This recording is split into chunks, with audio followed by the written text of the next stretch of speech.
Welcome back to another episode of the Kickoff Discussion Podcast. Well, Manchester City won their opening game against Wydad Casablanca 2-0.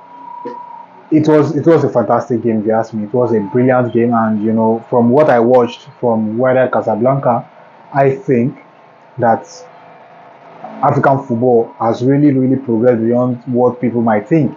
Do you understand? Because the four teams that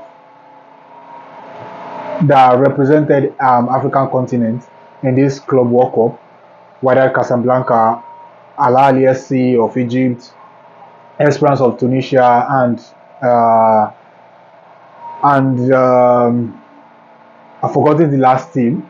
Do you understand? They've all done well. Although Esperance lost their opening game as well, while Al Ahly or SC of Egypt drew 0-0 with Inter Miami.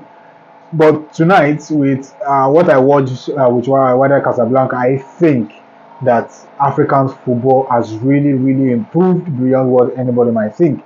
And the perception that people have of African football is just that, okay, maybe we are doing nothing in Africa, which is wrong.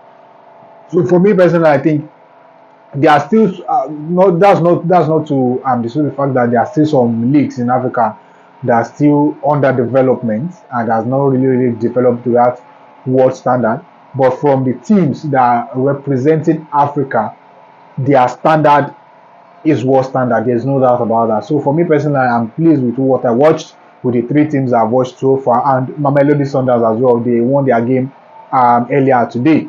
So Mamelodi Sundowns is the fourth team that represents Africa. So for me personally, I think they've all done well, and the standard at which the kind of football that they are playing was standard football, and there's nothing you can't take away anything from these teams.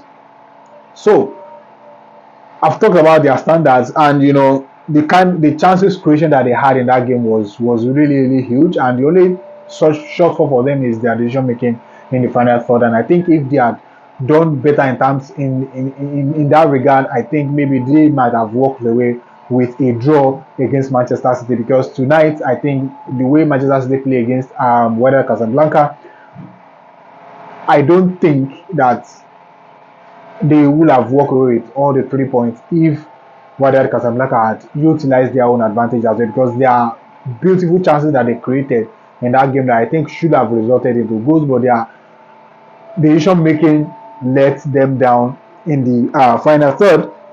And what gave Wydad Casablanca problem most especially in that game is Manchester City's high press strategy. And majority of the time when Wydad Casablanca are trying to play out from the back, they lose the ball cheaply to Manchester City, and Man City, they will control the game.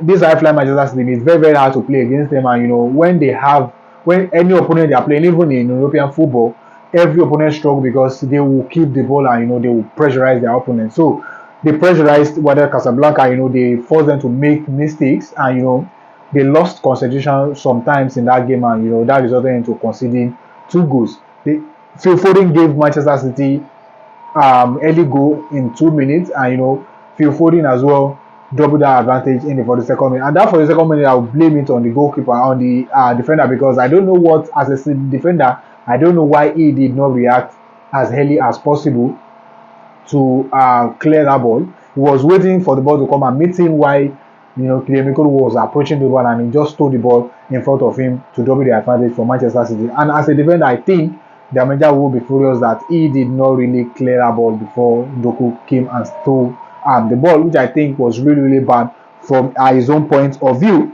And as well, Rodri returned for Manchester City, which is a great one for them, because he's been out for a very long time due to ACL injury, and I'm pleased that he is back for Manchester City. And Pep Guardiola as well will be happy that his star midfielder is also back. But for me personally, I think he looked a little bit rusty, and that is expected because he has been out for a very long time, and coming back into this game, his first competitive game, this kind of thing is expected.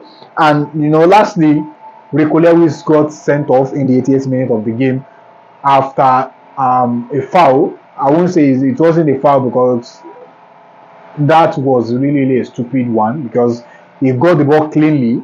Which I think he should have retracted his leg after he had cleared that ball. But it sees stretch his leg, and his follow through hit his opposition player on the face, and he was given his matching order, which I think was fair, because some people might argue that it wasn't intentional, but for me I think it was, because as a player, even if you make that clearance in a very very close range, your ability to quickly retract your leg is really really important, not to put your opposition player in danger. So for me personally, I think the officials got it right, and VR also checked it, and they went with the on-field decision, which I think was brilliant. These are just the things I observed from the game. But just you can drop your thoughts in the comment section. Let me know what you think about the game. If you are just coming across this video for the first time, please do that to like,